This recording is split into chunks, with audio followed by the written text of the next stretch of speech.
I can't believe I'm finally talking about this. For years, I had a best friend. Let's call him Alex. We were inseparable. We shared everything. Our dreams, our fears, our late-night pizza runs. Our bond felt unbreakable, something I cherish more than anything. I truly believed we had one of those rare platonic friendships that would last a lifetime. Everyone used to comment on how great our dynamic was, how we just clicked. He was the brother I never had, and I was the sister he always wanted. At least, that's what I thought. But slowly, things started to shift. It was subtle at first. A lingering look here, a comment there that felt a little too personal. I brushed it off, thinking I was just overthinking things. I didn't want to make it awkward. I valued our friendship too much to risk it over a misunderstanding. He'd say things like, "No one gets you like I do," which felt sweet at the time. But in hindsight, it was the beginning of him trying to isolate our connection from everything else. I'd talk about a guy I was interested in, and he'd find subtle ways to criticize him or point out his flaws.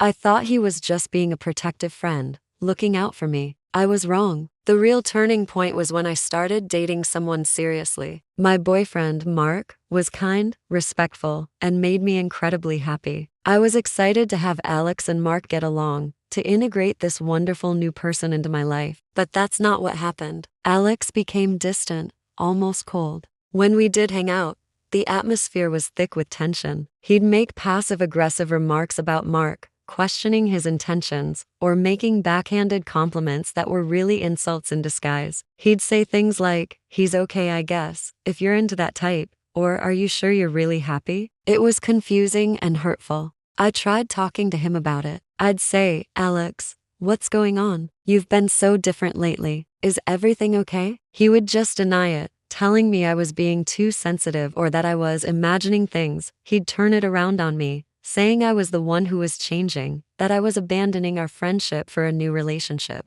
This gaslighting made me question my own judgment. Was I being a bad friend? Was I the one creating the problem? It was a classic manipulation tactic, designed to make me feel guilty and dependent on his approval. The situation escalated. He started crossing boundaries that were never crossed before. He'd message me late at night, telling me he missed how things used to be. He started to bring up romantic what-ifs, saying things like, "Have you ever wondered what it would be like if we were more than friends?" I was firm. I told him, "Alex, I love you as a friend, but that's all it will ever be. You know I'm with Mark. Please respect that." I thought a clear boundary would be enough, but it seemed to only make him more determined. The final straw was an evening that I will never forget. Mark was out of town, and Alex insisted on coming over to keep me company. He knew I was feeling a bit lonely and used it to his advantage. We were watching a movie, just like old times, and for a moment, it felt normal again. But then he started talking. He confessed that he'd been in love with me for years and that he couldn't stand seeing me with someone else. He told me that my relationship with Mark was a mistake and that he was the one I was meant to be with. Before I could even process what he was saying,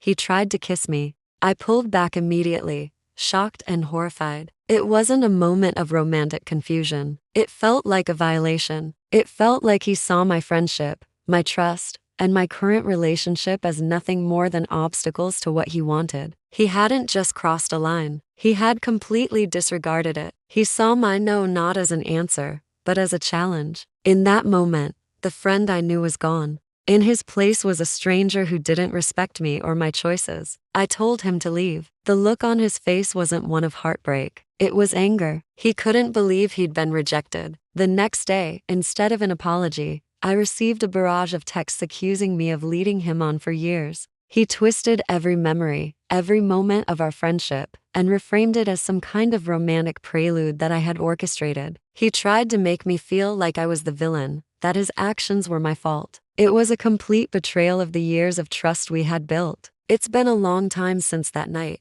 and we haven't spoken since. Losing a best friend feels like a part of you is missing. For a while, I mourned the friendship we had, the person I thought he was. But I've come to understand that true friendship is built on respect, not on expectations or a sense of ownership. A real friend celebrates your happiness, even if it doesn't directly involve them. They respect your boundaries and honor your choices. Lust, or rather, selfish desire, disguised as love, doesn't do that. It seeks to possess, not to support. Walking away was one of the hardest things I've ever had to do, but it was also necessary for my own well-being. I learned that you cannot set yourself on fire to keep someone else warm. You cannot sacrifice your own peace and happiness for someone who refuses to respect you. If you've ever been in a similar situation, please know that it's not your fault. You are not responsible for managing someone else's feelings, especially when they refuse to respect your boundaries. Prioritizing your safety and emotional health is not selfish. It's essential. If you're feeling pressured or unsafe in any relationship, whether it's a friendship or something else, please talk to someone you trust or seek professional help. There are resources available, and you don't have to navigate it alone. True, healthy connections lift you up. They don't try to control you. Thank you so much for listening to my story. If this resonated with you, I'd appreciate it if you'd like this video and subscribe to the channel for more conversations like this. Take care of yourselves.